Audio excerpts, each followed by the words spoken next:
yo le digo el nombre Alan Jones, desde ya usted en su mente instantáneamente aparecerá la imagen de Alan Jones de los 80 y también la de Carlos Alberto Reutemann. Y también, ¿por qué no?, la del Gran Premio de Brasil de 1981, donde fue el detonante de la gran discordia entre estos dos compañeros de equipo.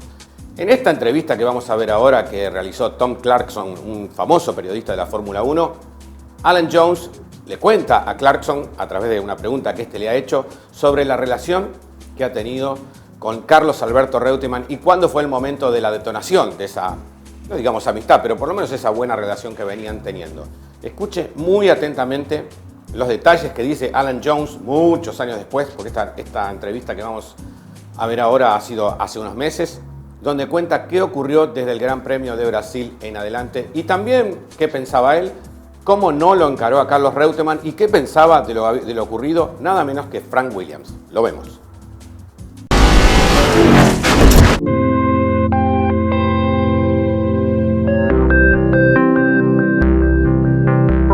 Let's talk more about that following year. You had Reutemann as your teammate, of course.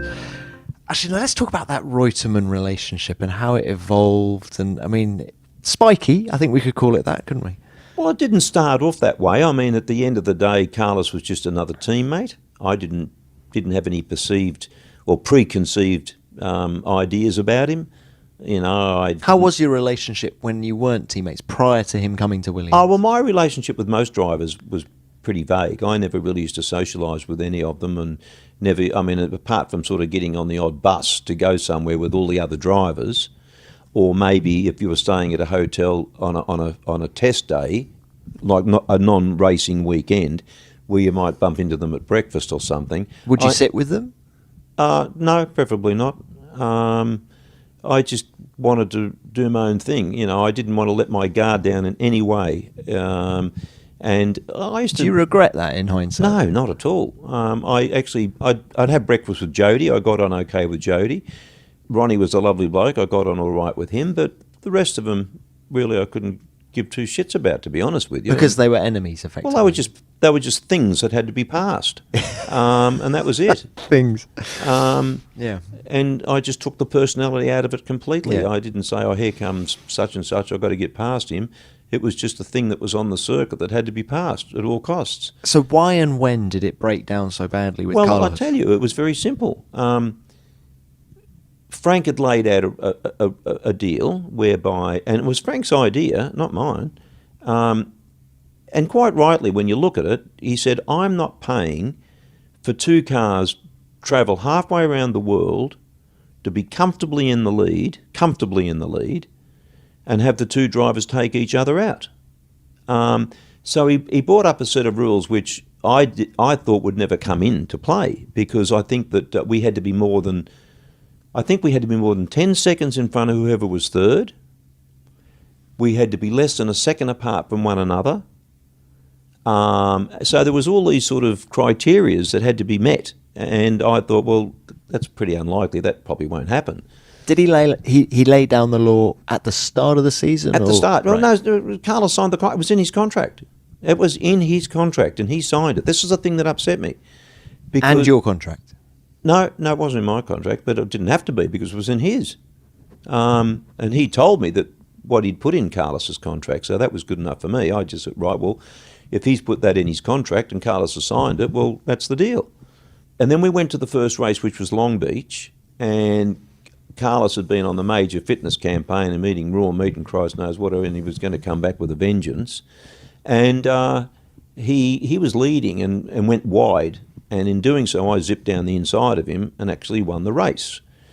And I don't think he was terribly happy with that, but that was his balloon, not mine. And then we went to, I think it was Caparanja or whatever it was, in Brazil, and it was raining. And I think we were on the front row or we were up there, and off we went. And we were literally half a second apart for the majority of the race. And I thought, well, I won't take any chances here because it's wet.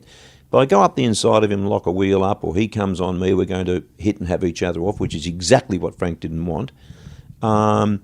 I thought, I'll just stick here, and if the situation presents itself, if he goes wide, slips a bit wide, I'll zip in. But if he doesn't, I'll just stay where I am. So with about 10 laps to go, I thought, this bugger's not going to do anything. And I thought, oh, I know what he's going to do. He's going to, like with about 1 lap to go, he's going to pull over and put the hand out the cockpit, and the big magnanimous sort of, I had to do it, it was my race, but, blah, blah, blah, which I didn't care. I was going to win a Grand Prix. I didn't care what he did. And but he didn't do it. He just kept going. And I thought, well, that was really bad, because I understand if you're a racing driver, you're competitive, and I understand the difficulty it must be to give a race away, or to have to pull over, or to the guy behind you. But he should never have signed the contract if that's what he was never going to do. That was my gripe. But it's funny how circumstances work out, because it was pouring with rain. I got to the podium and no one was there, literally. So I've hopped out of the car. And I thought, well, where is everybody? I'm not standing around here in the bloody rain. They can all go to buggery. So I actually went back to the garage. Of course, that was immediately translated in me having the shits and storming off in a huff because of what happened. But honest to God, that wasn't the truth. The fact of the matter was, I just didn't want to be out there in the rain. So it's funny how things are translated. And then... So how did the conversations go after the race? What did you say? I didn't talk to him. Why not? Well, because he's not a man of his word. I mean, if I shake your hand or sign a contract, I adhere to it. Or if I don't like what's in the contract, I don't sign it. Simple as that. So did you ever confront him face to face about this? Well, I don't think I actually brought it up in that exact terms, like, Carlos, you signed the contract, you should, because, I mean, I wasn't his boss. That was Frank's job to say that, not mine. I was his teammate. I mean, what he signed and why he didn't adhere to it is not my problem. I didn't pay his wage, but he knew I was pissed off, let me tell you. So what did Frank say to you? What did you say to Frank? Well, Frank fined him financially for doing it. And I never forget, because it was quite funny, because the next race was Buenos Aires.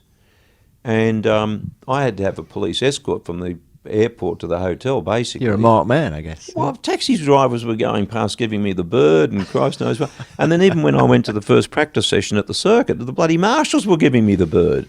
And I thought, Christ, I hope I don't bloody flip over and catch on fire or something. These bastards will just let me burn. They were well pissed off that, they're Carlos, And so from then I just said to him, all bets are off. All bets are off, mate. Like, at the end of the day, and I said to Frank, all bets are off, mate. Like, as far as I'm concerned, we can be the other side of the world. We can be in Timbuktu. I'm having a go. If he's in front of me and there's a space, I'm having a go. Just like if he was in another team, another competitor. And Frank understood that, I would guess. Well, he wasn't terribly happy with it, but he understood. He said, Yeah. "Oh, Alan, it's only Frank could do, but Alan, please, I'm sure we can work What this." did Patrick say? Well, Patrick's a racer. He just stormed off and let him bloody sort it out or something like that. But they're only employees. Didn't Patrick once say drivers are like light bulbs? Yeah. Oh, and Frank said too, they're just employees. And I understand that, because I said to my wife, I said, you know what? If I got killed, the first thing Frank probably would say, shit, poor old Alan, I liked him. Second thing he'd say, shit, now who can we get to replace him? And that's fair enough. I completely understand and appreciate that, because I would do exactly the same thing. He's running a Formula One team. His job is to win Grand Prix. And so therefore, if his driver injures himself or can't drive the car, his first and only thought should be, who can we replace him with that's going to do the job?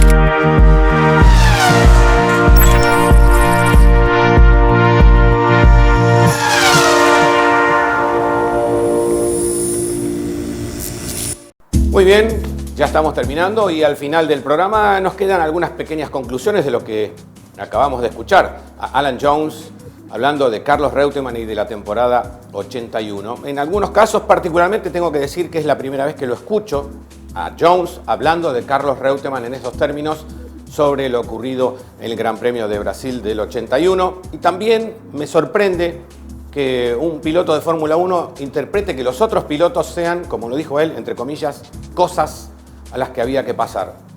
Si yo tenía un concepto determinado de Alan Jones, ahora me queda mucho más claro que estaba en lo cierto. Muy bien, seguramente a usted le esté pasando lo mismo. Nos vamos a reencontrar en apenas 7 días y como siempre, muchísimas gracias por estar. Chao. Ho capito che ti amo quando ho visto che bastava un tuo ritardo per sentir svanire in me l'indifferenza, per temere che tu non venissi più. Ho capito che ti amo